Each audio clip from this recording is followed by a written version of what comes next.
Hello and welcome to another YouTube Live. Hey, it's another Thursday and I'm so excited to be here. I hope you are too. Yeah, I'm going to be sharing with you today a very hot topic. I'm really passionate about putting out any information out there that can help any parent who cares to listen to be more purposeful on their journey. Hello once again. I am Dr. Jen Diboti and I'm the founder of the Purposeful Parents Academy and Parenting with Dr. Jen. Okay, you can catch me here for insightful topics on purposeful parenting. We're going to be sharing every Thursday here on this channel different topics on that regard with regards to parenting that will help you become more purposeful in your approach. So today, I'm going to be sharing with you on the topic 10 screen time traps that every parent needs to avoid, right? So when it comes to screens, it's very important that as a parent in this day and age, you stay up to date, right?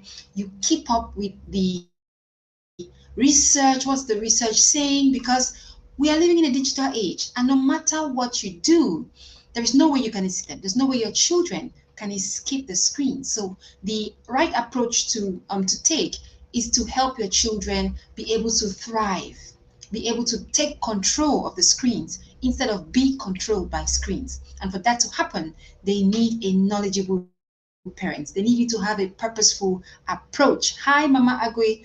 Welcome. Thank you for joining me. Hey, welcome to everyone who is already here. And if you're catching a replay, don't forget you can still drop your comments and we'll always get back to you. If you have any questions as we go along, just hit the comment section and let me know. All right. Now, let me hear from you. The holidays are here, and of course, that tends to be one of the most difficult periods for managing kids' screen time, especially for parents who work full time. Because while you're at work, you need to figure out how are you going to ensure that they're not doing too much or watching the channels that they shouldn't be watching. How do you manage that, right? That's the big question, and that's a very pertinent question, because when it comes to screens, you don't want to leave anything to chance. You want to do as much as you can to ensure that you're covering all your base.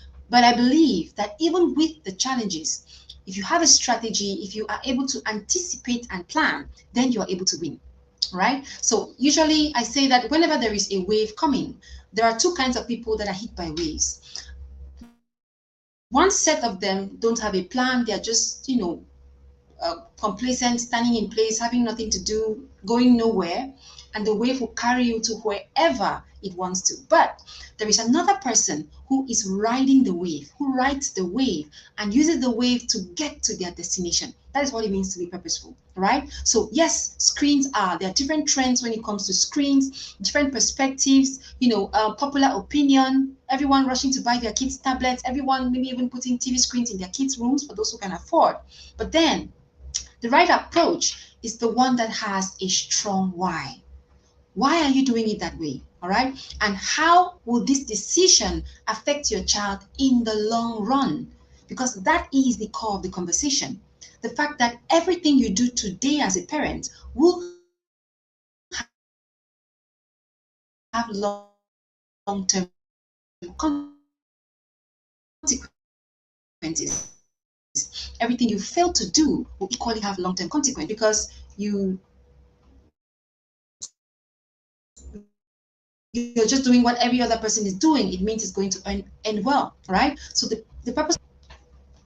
I'm sorry, it's raining here, so just gonna have a few challenges with the network, but we are on it. All right, we're doing our best. For those who were on Facebook yesterday, I'm sure you noticed we couldn't even stream live on Facebook yesterday because of the network challenges. It's rainy season here, so the network is really giving us a hard time. But I'm trusting God that we're going to be able to stream this important topic and be able to discuss all that we need to share today. All right, now let's go back into it.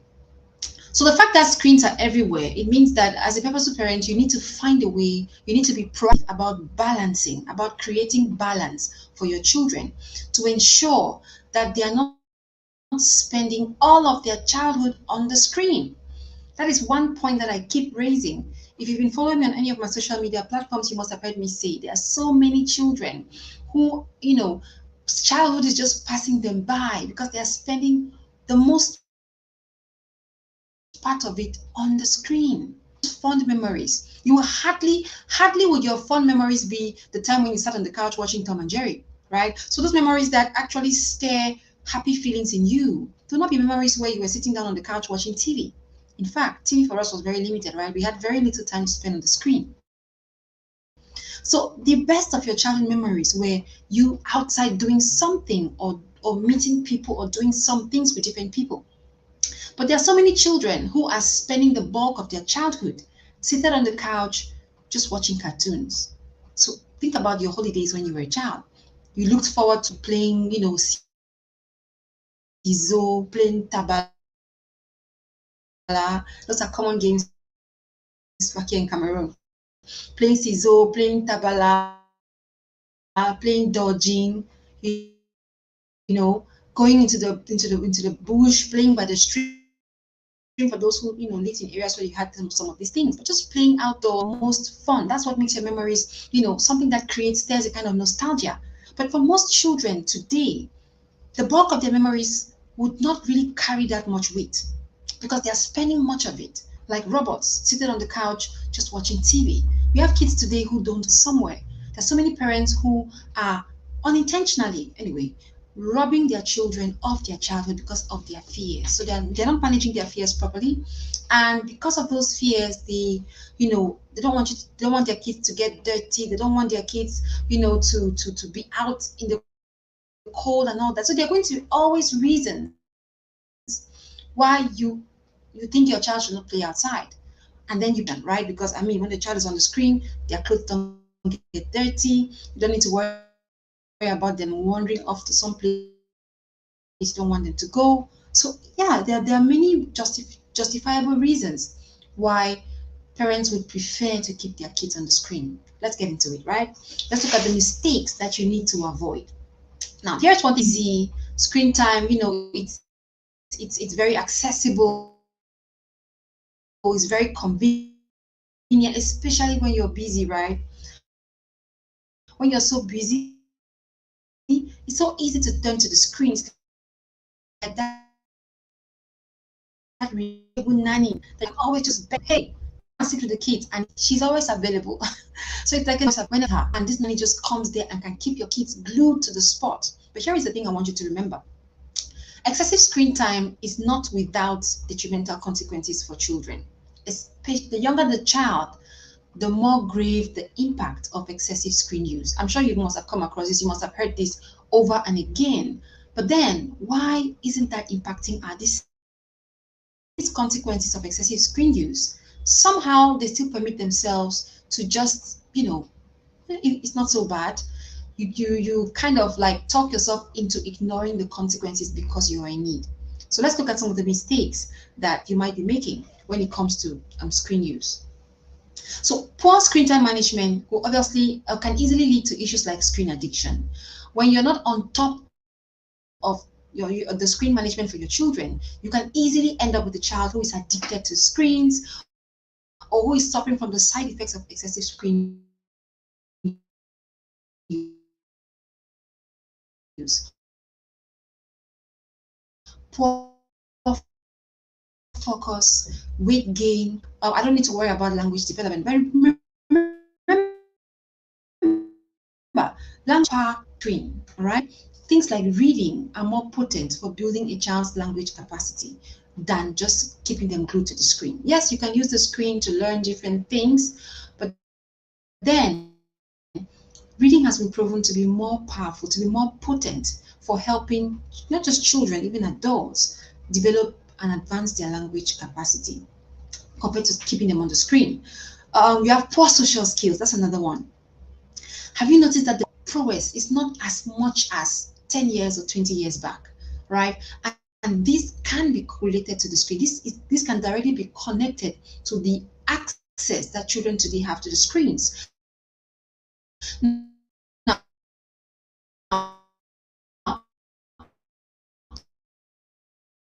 skills are very important. social skills are not developed on screen. When you're watching a program on TV, social skills for themselves, how that happens is when they interact with different people. For example, a child might learn how to interact not by watching another child doing on screen, but by practicing it themselves. The more they practice, the more their experience and the better they get at it.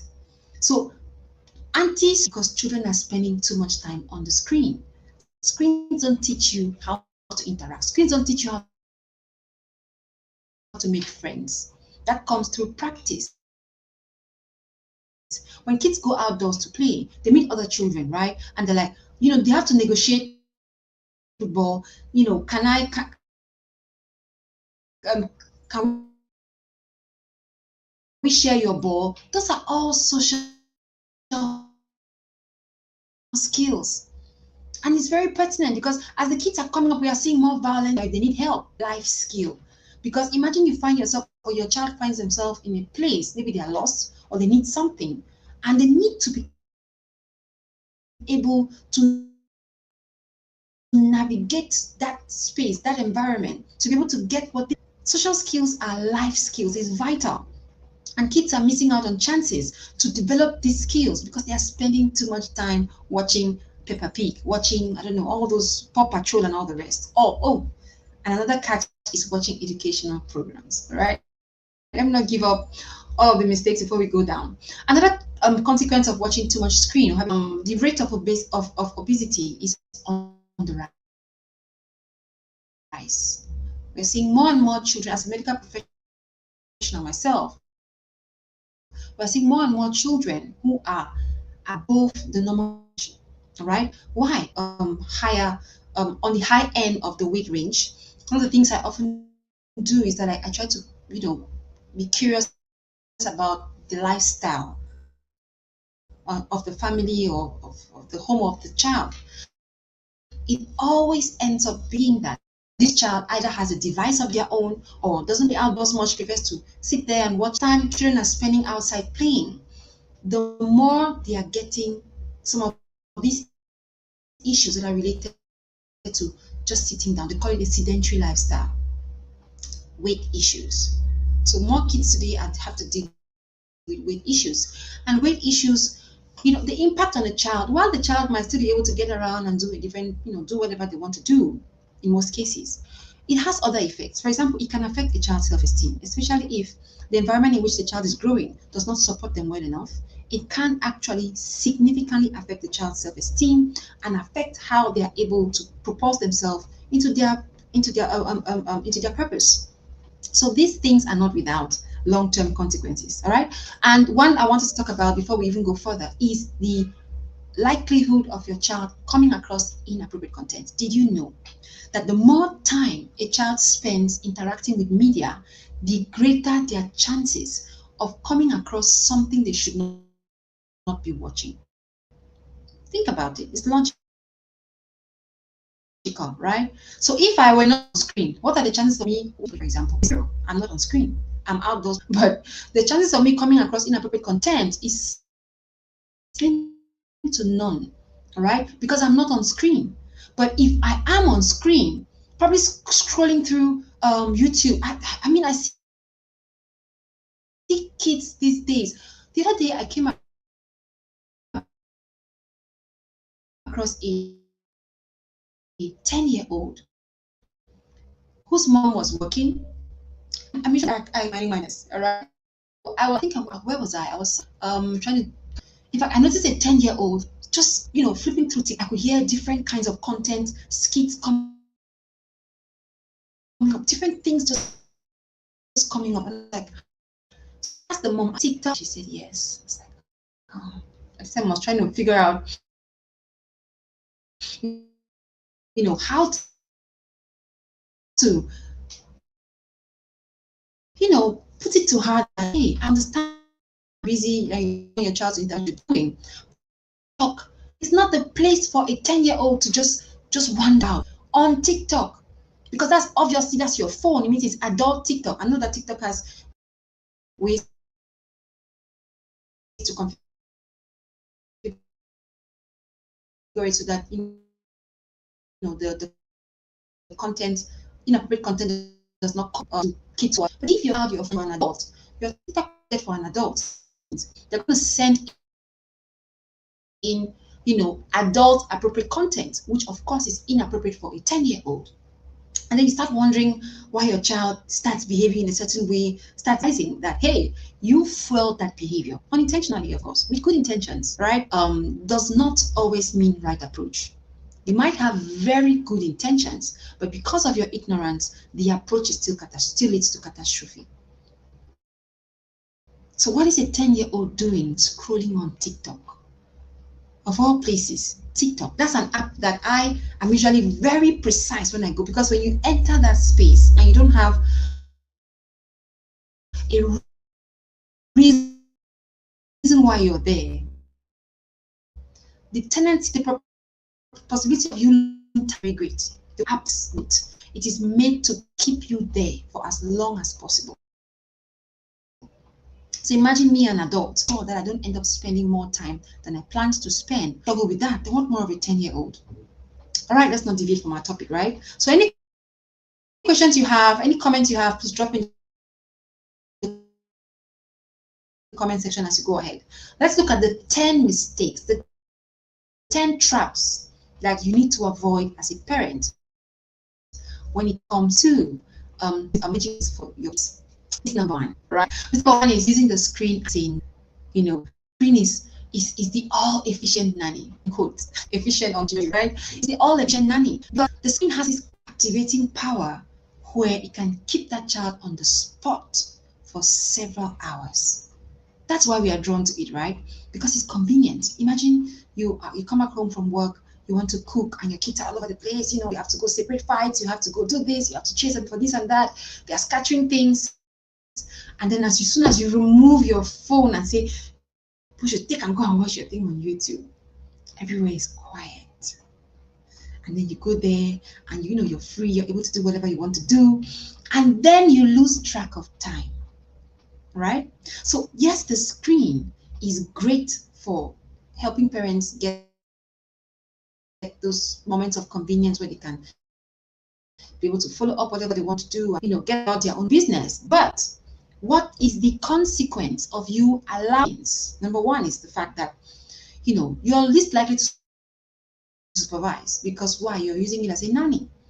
So you're using it to keep the kids distracted so you can't do something else. I'm not saying that this is something that you can never do. Neither am I saying that it's wrong. Remember, we are here to look at traps. What is a trap? A trap usually is something that you don't see coming. A trap is something that you can easily get stuck in. You didn't see it coming, so therefore we are here. That's what we're trying to look at in this section. What are those things, those unforeseen consequences that could come out of some innocent decisions that we make when it comes to the screen? One is using it as a nanny. So yes, it might give to get something done. But then remember, the reason why it's a trap, because for you to super get distracted and go do something else, what you're doing. That's number two. The fact that you are busy with something else also planned, or possibly you think is good for them, is with cooking. Or I've seen parents who take their kids to work, and just like a 10-year-old, the story I shared, the mother was working, but then she could not keep track of how much time that boy was scrolling on TikTok. Neither could she, see what he was seeing on TikTok to determine whether it's appropriate or not.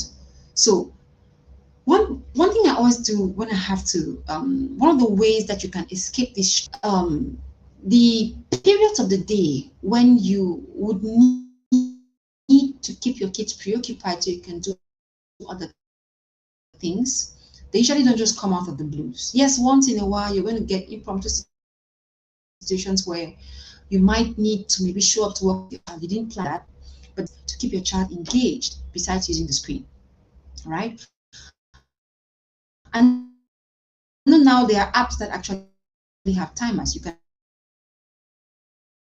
actually time the app. If you must use your phone, then put the time on it. Again, different glitch that can engage on the move. One of the things that I do on my with the resources that I've put at the right to keep the kids engaged, so they can actually be out of your head. Different actually fit for things like that. Get a book, not oh there is thing with boredom. Why are we so afraid of kids getting bored? The other day I saw my kids, they're now on holidays. They were bored and they were able to create some kind of football as a child, as the propeller of a plane. We would use broomsticks, we use cut leaves. I don't know how we used to do it. Cut one part of the leaf and then put a broomstick on it and run around. Those were things that we had to come up with because boredom actually ignites creativity. It ignites creativity. When my kids were much younger and I needed to cook, I would switch off the TV, bring them to the kitchen. Sometimes I would give them cubes of Maggi in a container and then keep for later use. You know how long it can take for a 3-year-old, for example, to peel 1 cube of Maggi? It takes a lot of time. So that's an ingenious way to keep the child engaged while you are doing what you have to do. You mustn't always turn to the screen. Once you seek out for other alternatives, you will find them. You will find them. But first, it first of all takes you being aware of the possible dangers of going to the screen as a nanny all the time.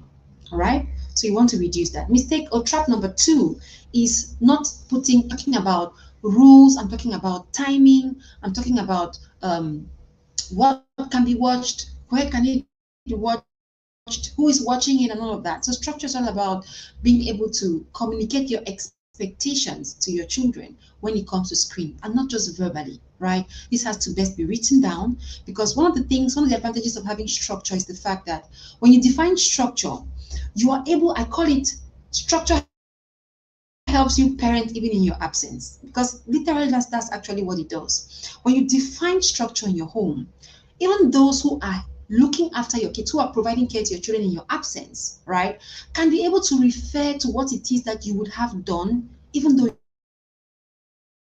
you're not there. That's one. 2, your kids can actually refer to what it is that you wanted, what it is that you expect from them. So creating a system that runs on your values. So what are your values when it comes to screen use? You have to schedule what time can the screens be put on. If you actually buy your child a tablet, when parents ask me, is it okay for me to buy my child a tablet? I don't say yes or no.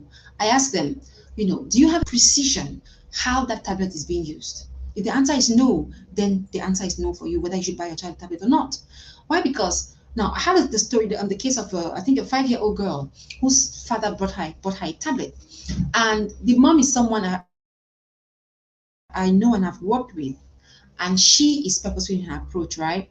But there was a little gap when it came to the use of the tablet because there was no structure placed around the use of the tablet.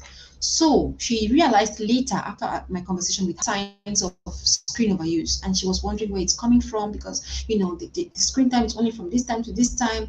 So I began to ask her, does this child have a device of their own? And she says yes. I said, okay. So when do you come back from work? She says she gets back to work between 6 and 7. So the question is, who is with your child in your absence? Then she began to reflect, because sometimes it may not be you, the parent. You may be aware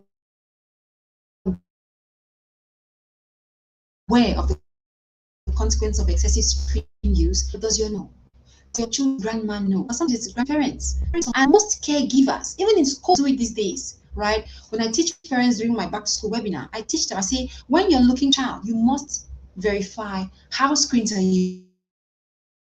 used and what are the policies that govern how the screens are used.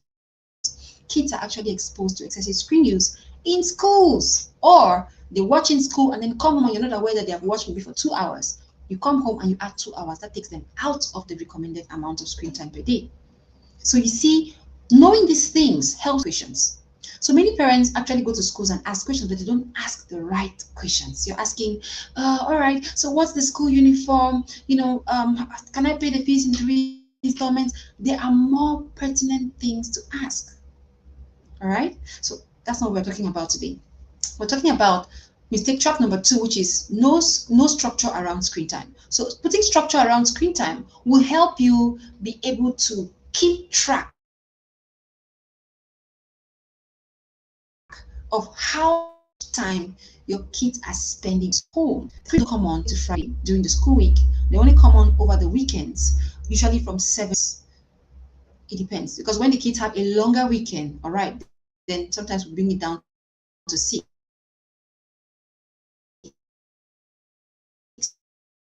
When they didn't go to school.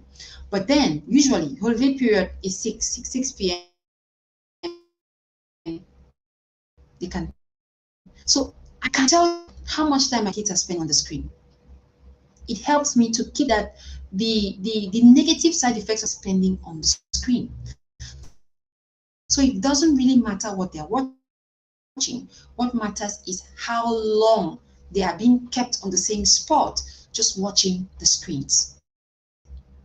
All right, so structure actually helps you keep track of what your kids are watching, keep track of how much time they are spending in front of the screen, and it also helps you be intentional about scheduling other activities that will complement, screen use. Pap, the TV comes on, and the parent comes back from work at 6 p.m. So the TV has been on from after breakfast till 6 p.m. How many hours is that? That's possibly like 12 hours or 10 hours. That's a lot of time.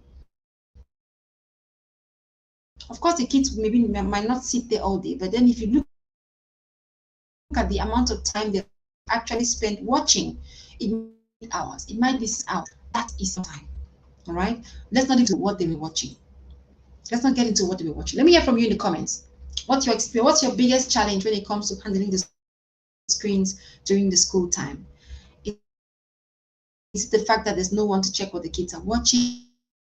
Is it the fact that, what can you relate with as I share? Remember, I've said that in some homes, while you might be aware it's not good for a child's optimal development, are the other caregivers aware of these consequences, of these side effects? While you might be trying to hold control when it comes to screen use, are you sure that those who are helping you in your absence and indulging your children? All right, and not indulging your children.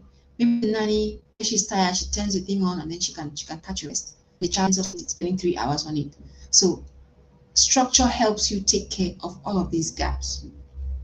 Okay, now trap number 3 is thinking that educative programs, it's okay to indulge with educative programs because the child is watching something educative, right? And often that's a big trap. While educative programs are one of the benefits of screen use for children, they can learn different things. There are beneficial programs on there that can actually complement a child's classroom learning. But then the trap here is thinking that just because the program is educative, it means that it doesn't matter how much time your child is spending on it. All right. Most of the ads I see now for gadgets, they say, oh, le gadget avec le programme éducatif. They show you a gadget, show you mathematical apps. Every parent would think that, hey, this is good for my child. Apps that you draw, you do stuff on it. Remember, one of the side effects, one of the things that excessive screen use does is that it keeps children on the same spot. And when they're on the same spot, they're not moving their bodies enough. They're not interacting with other people, which helps them develop in several other ways, like social skills. All right. They are using their eyes, and you know that this light, using it for too long, actually can damage your eyes or cause you to have trouble with your eyes. So you need to be able to understand that while the child is using an educative app or watching an educative program, it doesn't change the fact that they are on the same spot.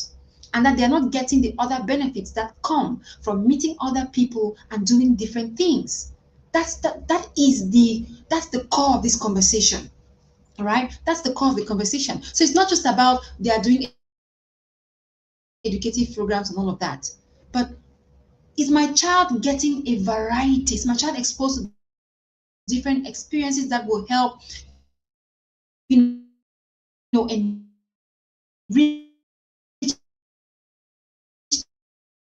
their child communicative, and you think that, oh, finally my deliverance has come, my rest has come, I can just give the tablet and hey, everything is sorted. No, it still doesn't take away from the need for structure around the use of that device, even though it is educative, right? It still needs you to put limits on it, on how it's being used. So educative or not, it still needs the limits to help protect your child from spending the bulk of their childhood sitting on the same spot. All right? That's the trap about using educative apps. You need to be aware of the fact that they do not mitigate the effects of excessive screen use. It's still a screen, regardless of what is on it. It's still screen use. It still counts as time spent on the screen with other activities. Schedule outdoor play. Get your child alternative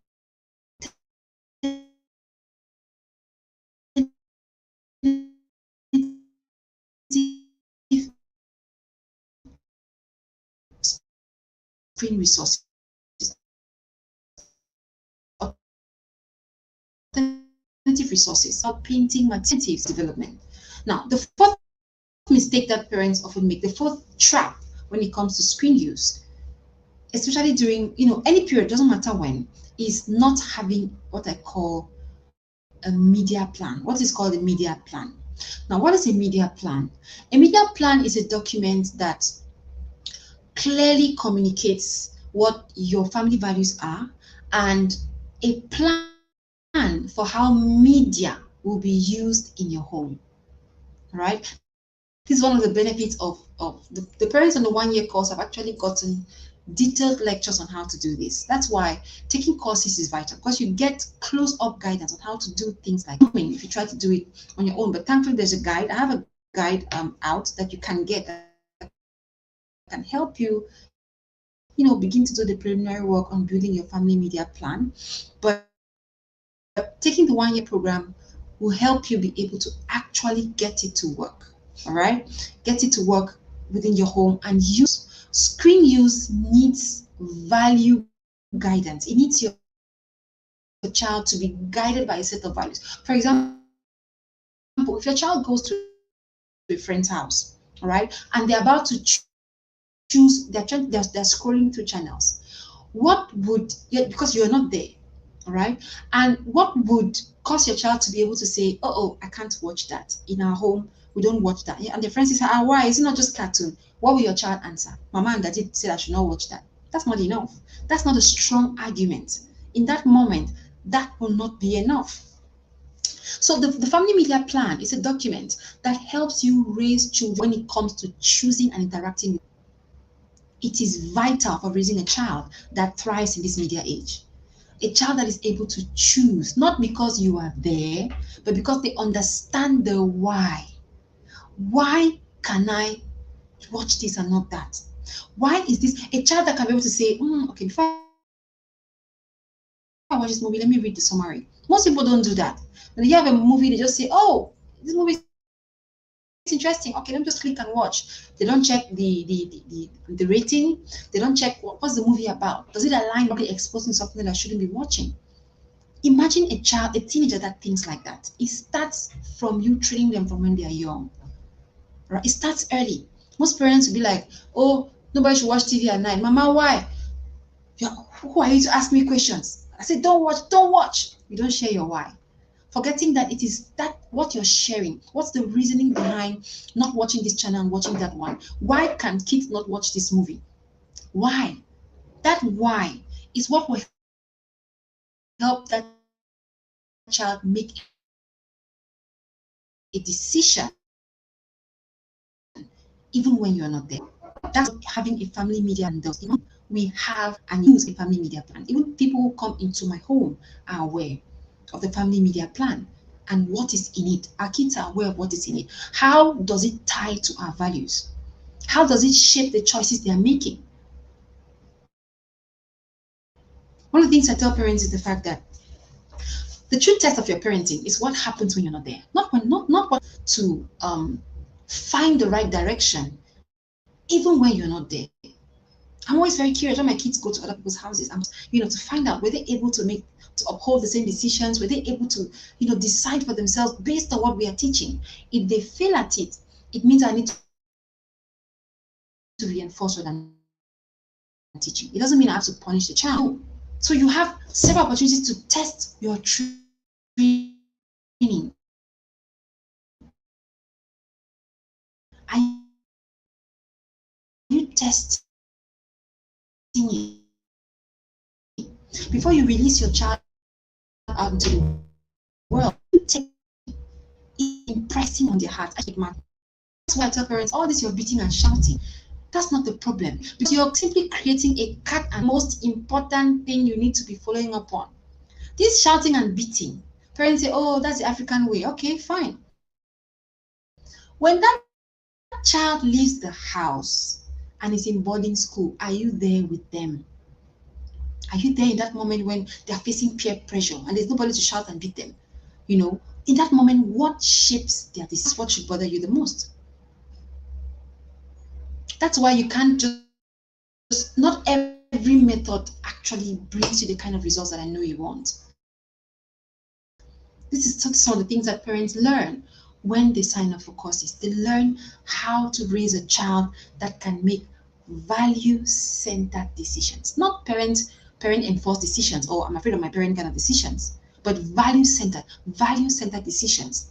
It comes from emphasizing your values, impressing them on your children over and over and over from when they are younger to when they grow older. All right. So not having a media plan is a big trap, because it's going to cause you to overlook certain things. For example, if you what age should your children have a phone? You should have already thought of it. Is it okay for them to have a video game? By what age can they have it? What age would your child be allowed to be on social media? Right. Now, let me tell you why it's important to define these moments. These are all things you're going to be able to do once you sit down to define, draw up a media plan. All right. Again, I have the guide. If you want it, you can get a copy. Now, the reason why it's important to define the ages at which your children can have access to these things is in those moments when they are facing peer pressure. For example, if your child is in class 5 and everyone in class 5 has a phone, what will keep your child grounded? The child says everybody has a phone and they're the only ones who doesn't have a phone, they're the only ones who are not on Facebook or WhatsApp, and they have pressured me so much, I'm considering giving this thing to them. Coach, should I give? So those are some of the things that your kids will pressure you for, things like that, because you have not set their expectation. My kids already know.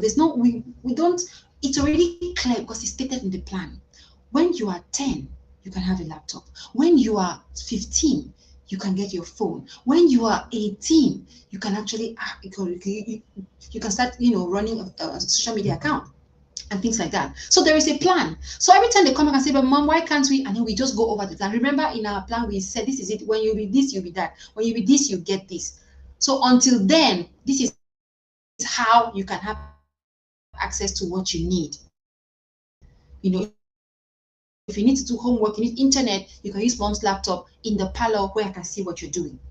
So there's a plan. So there's no anywhere. We are not confused. There is a clear-cut plan. So that regardless of the pressure they meet, when they come to us, we simply emphasize the why, reassure them, all right? So that they don't feel like they're missing out on anything, all right? So having a media plan is something that every family that wants to raise children that are able to make a way, you need to have something like that, where you clearly think through. So it starts with you, the leaders, your spouses, parents, thinking, what do I want for my children? And why is this what they should get in this media age? What am I trying to protect them from? All right. What age would they be able to get access? What do I need to do before I give them access. So it's a document that helps you see your responsibility, but also helps you see how to prepare your kids, and also helps your kids to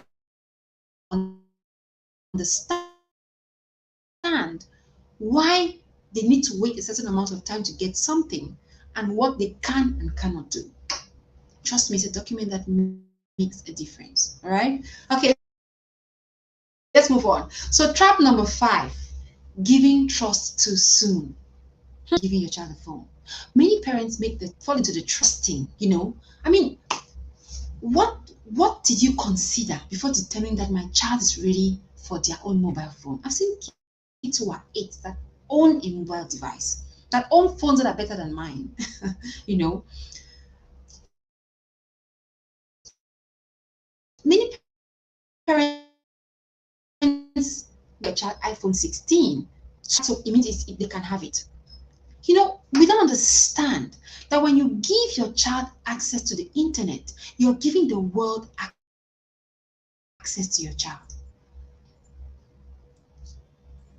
Does that not raise the hairs on your arm? I don't get it. It's because we're not really thinking about the things that we're just thinking about, oh, I can afford it, so you can get it. Everybody is having it, so you need one. All right. Oh, mama, all my friends have this tablet, they have this phone, and the only one who doesn't have it. Can I get one? Oh, sure. And you just give it, and you just give the trust with it as well. Funny programs. What are you defining as funny programs to an 8-year-old, to a 13-year, even to a 15-year-old? What is the definition of funny programs? And what measures are in place to help the child learn how to stay within the limits?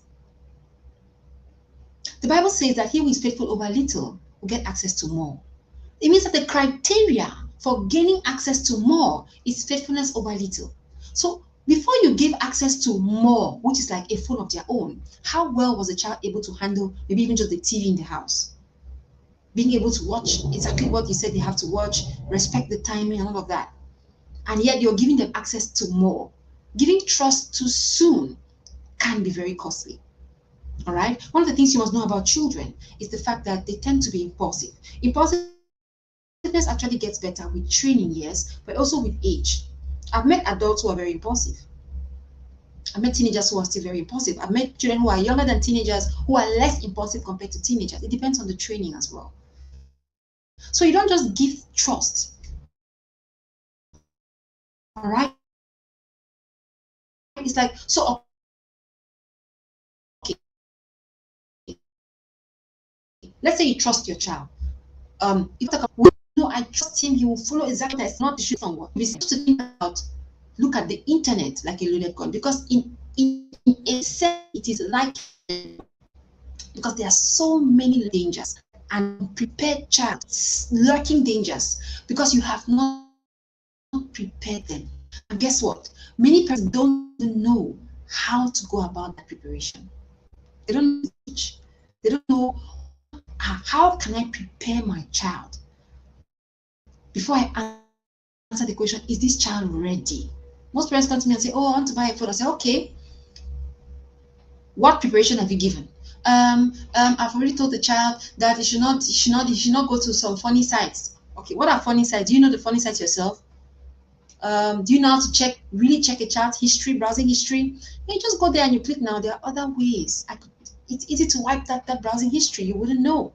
And so many parents think that just because, it is my child, there is no way that there are some parents who don't really know what their kids are capable of.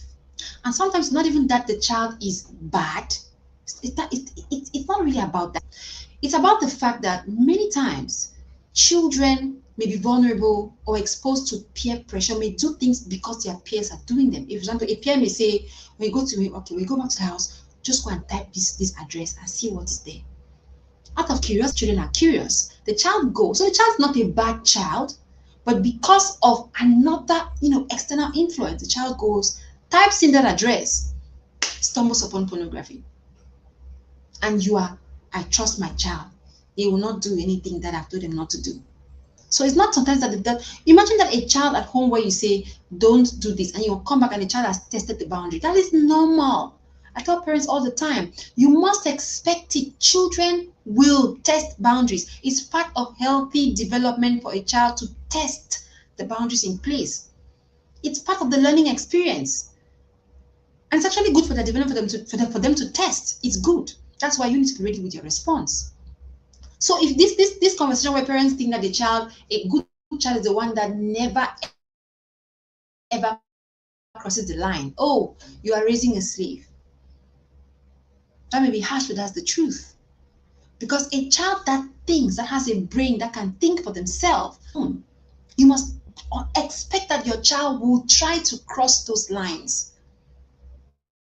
I had a conversation with the mother who had discovered some stuff about her 13-year-old and the phone she gave. And in our conversation, she tried to give me arguments for why, she thinks the child was ready and all of that.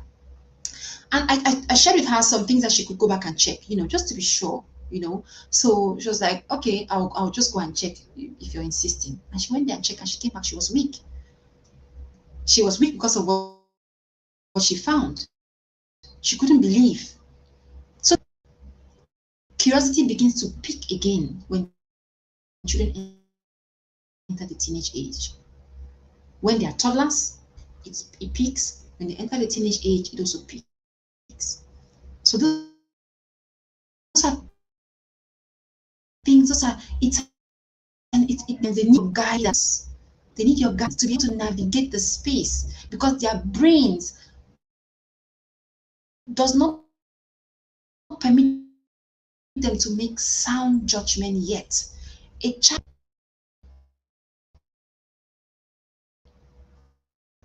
right? But you have time, they what to expect. Give trust. It could, because the child might misuse, they might develop unsafe habits.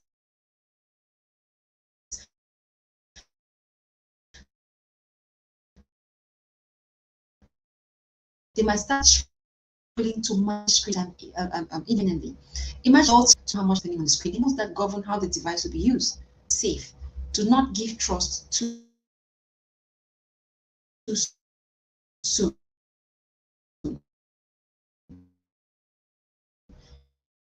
Trust should have ability has.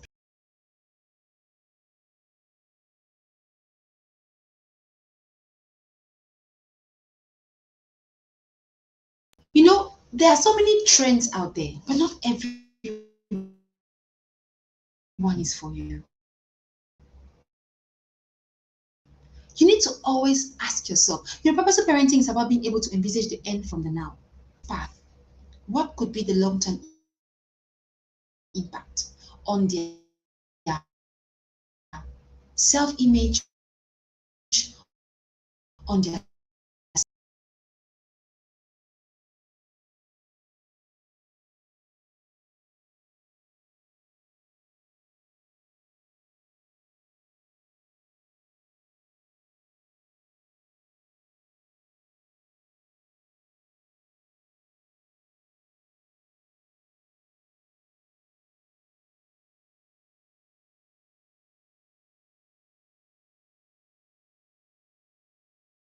and that becomes a source of influence.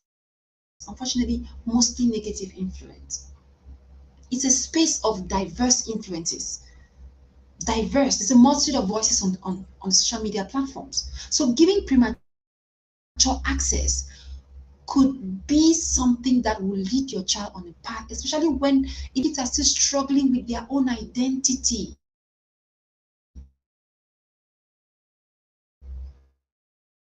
Social media is not a kind of space you want to release a child who is still struggling to establish their own identity, because then that space dictates to them what they think they should be. So, you're wondering where it's coming from. So, okay, where did your child learn to dance that way? Do they have a phone? Do they use your phone? Yes. Are they always watching TikTok? Yes. What are they watching on TikTok? Well, they're just watching different videos. How many dance competitions are on TikTok? There are so many kinds of trends on TikTok, on Facebook. These trends, your child is it's just something they are watching. So the more you watch something, the more it shapes your perspective. So a child's mind is still so vulnerable. Social media is a space that has a multitude of different things. All right. And it's hard to control what your child is really coming across or consuming. So the decision when whether or not and when to let your child have access to social media is something you want to consider carefully. Carefully. All right. Don't be in a rush to let your child on social media just because every other person is there. Why are you in a rush? We have kids now who are actually making more money on social media than adults than some adults. And you're like, okay, but what if he's making money? So is money everything? That's the question. The question is, what do they have to give up? What is it costing to generate income? I came across a video on TikTok where a mother was upset with her daughter. The daughter is, I think, 10 or 11. She was upset in that video that the child did not want to join her in shooting a video for TikTok. And she started emotionally blackmailing the child. Only her child just because they want to shoot content. Content. It's the era of content. A child will not have time to be a child again because they want to go and shoot content. I want to put up content. That pressure for content, you can't understand it until you're on that space. I know the pressure because I'm a content creator myself. I put out content to edify people. And even then it's very hard for me. So you can imagine the pressure a child can be under when they start feeling the need that they have to generate content all the time. It can take away from authenticity of their life expression. All right. Anyway, let's go ahead. Trap number 7. Time is almost up. Forgetting to not providing screen-free alternatives. You cannot win against the screen without the right alternative. When I talk about the right alternatives, it has to be age appropriate, it has to be engaging, it has to engage the child's mind, it has to engage, different things. It has to provide avenues for connection, not providing alternatives for screen-free, not providing screen-free alternatives. You can't win against the screen that way. You can't raise a reader, a child who loves to read, without making an investment towards building a library, for example, or even just providing books regularly. One of the things I do for parents as an advantage for coming on to the Parenthood Dr. Jen online store is that I provide counsel. I help you in choosing. It's a consultation, it's a free consultation. Many times, if you go into a toy store, for example, no one will really tell you this one can help build this aspect of your child, that one can help enhance focus, this one can help build maybe enhance their handwriting, this one can there are different benefits. All of those toys have different advantages. All right, so providing screen-free resources is one of the things that you need to do. It has to be an intentional act. Why? Because if you are going to win, especially if your child was addicted to screens and you want to provide alternatives so that when the screen is off, they can be engaged. Besides outdoor play, of course, they can be engaged. Puzzles, there are IQ games, there are mazes, there are different things that children can do. Painting, there's coloring. For all ages, coloring is okay. I color. It's a very relaxing activity, by the way. So so having a structure, let's go back to structure. Having a structure helps you plan in advance. One of the ways you win is by planning ahead. One of the reasons why parents are defeated when it comes to screen use is because they don't have a plan. So you wake up in the morning, oh, these children do today? How will I keep them busy? Where? So they're running everywhere. You should just go and watch the TV because you never had a plan. But when you plan ahead, when you define structure, again, I have a guide for structure. You can get that guide. All right, very insightful. When you have a guide, when you have a structure in place, it helps you anticipate. For example, the parents who are taking the ongoing courses now, they got kids to start preparing their holiday structure, holiday schedules and plans before their kids came on holidays. That is being purposeful in your approach. You don't wait for holidays to come for you start running helter-skelter. All right. So before holidays, your kids will go on holiday. Maybe they'll close maybe next week Tuesday, for example. You start preparing it 1 week before. You start looking, okay, how will I engage them? What can they do? What budget will be required? You plan it. You don't wait until you're overwhelmed. So I'm happy you're here in this session today, watching this today. The third time holiday, the long holidays are coming up. So before your kids, in fact, for those on the program, they're going to start preparing their long-term holiday plans just as we begin the third term. they'll start preparing. Some already started preparing even before then, because sometimes you need budgeting. If your kids have to do certain skill training workshops, they have to do certain activities, it costs a lot of kids for beneficial trainings because they did not plan for it. But what if you started planning for the long for the long holidays before, way ahead? You see, it helps you be able to stay in charge. All right. So provide screen-free alternatives. One of the ways that you can win against excessive screen use. The eighth trap is ignoring the signs of screen overuse, particularly for those who have bought their children personal devices, particularly for small children, are very subtle. But many times parents will come to me, oh, this child is 3, the child can't talk, the child, is just everywhere. And the first thing I ask is, at what age did you first introduce this child to the screen? That's the first question I always ask. All right. At what age did you first introduce the child to the screen? And shockingly, the youngest age I've come across so far is 3 months. 3 months. The parents said they tied the phone on the crib, or on the playpen, where the child cannot come up.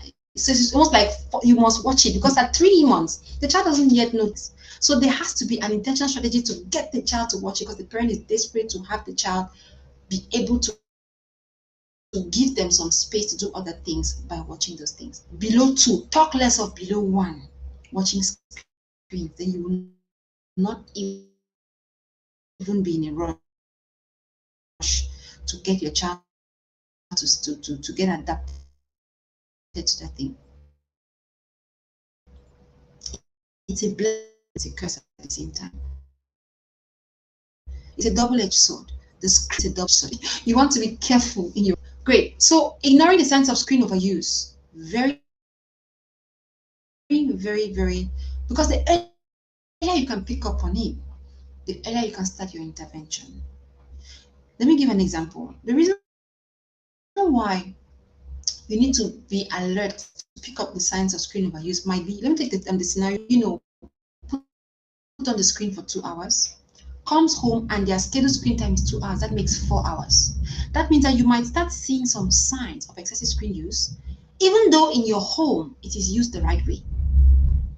All right. Or maybe you're a parent, you work all day, you come back late, and those who are watching the child still go and put on the screen even though you had said no, and the child is on it. And you're wondering, where are these signs? How come the child is having these symptoms of screen overuse when they only watch when I come back? So it can help you to actually be able to take a second look at where they might be getting extra exposure.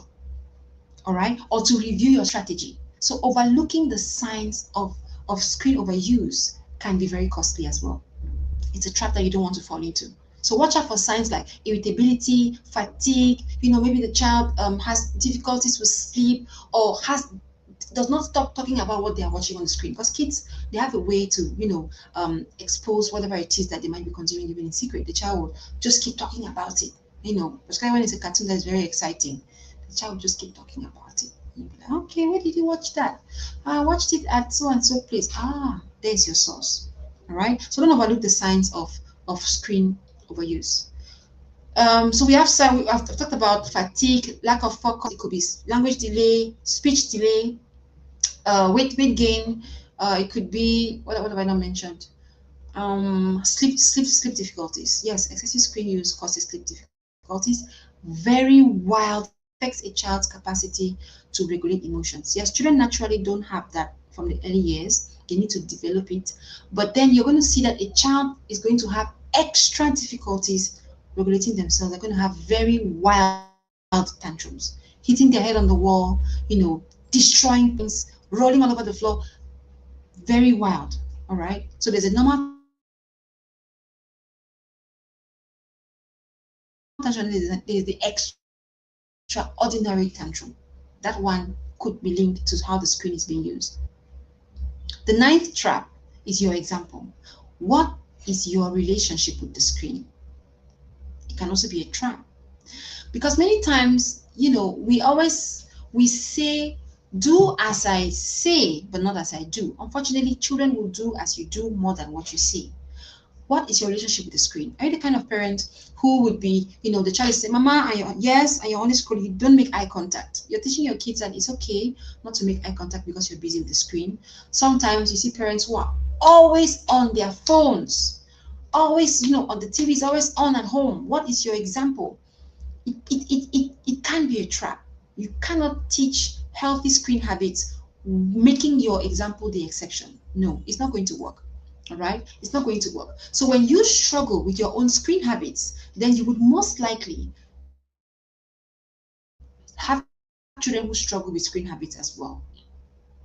Right, you have children who struggle with screen habits because they're going to imitate what they see you do more than what you are seeing. There are parents who have TVs in their bedrooms and they're always, stuck there watching stuff. You're just telling the children that the TV is more important than family time. The TV is more important. It's there's, I don't know. So what's your example? What is your example? All right. You must strive to demonstrate tech balance. For example, in my home times, when it's meal time, phones away. When you're talking to people, you make eye contact. No matter who is, put the phone down finish and you come back to the child. So it's important. That's a good example. It teaches the child that is background TV. Mistake number 10 as we round up, background TV.